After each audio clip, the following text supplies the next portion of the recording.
Air travel these days, yikes. Am I right? Well, when you board a flight with a couple hundred complete strangers, it's a lot of moving parts and a lot of different personalities. So how do you make it as easy as possible? Well, you start by following these flight etiquette tips.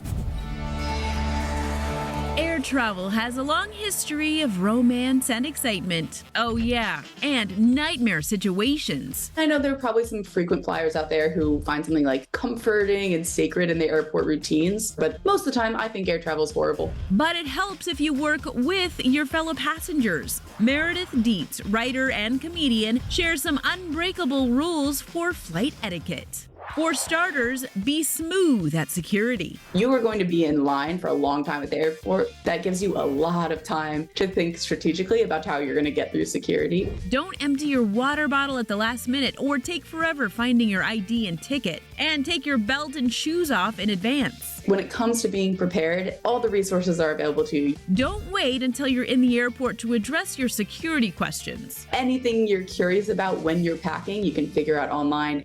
Next, be courteous with your carry-ons. Don't put your overhead baggage anywhere but the seat in front of you, because theoretically, that's all the space that's designated to you. Don't be the person who puts their luggage in the first compartment and then walks to the back of the plane. All you're doing is stealing that spot from somebody else and causing a lot of chaos and making someone else check their bag. Next, when it's time to get off the plane, wait your turn. When you're still waiting in the plane and everyone gets up before the line is actually moving, two things happen. The flow of traffic gets chaotic with everyone reaching for their luggage. Secondly, it really contributes to that feeling of antsiness. So you're kind of transferring your own anxiety to everyone around you.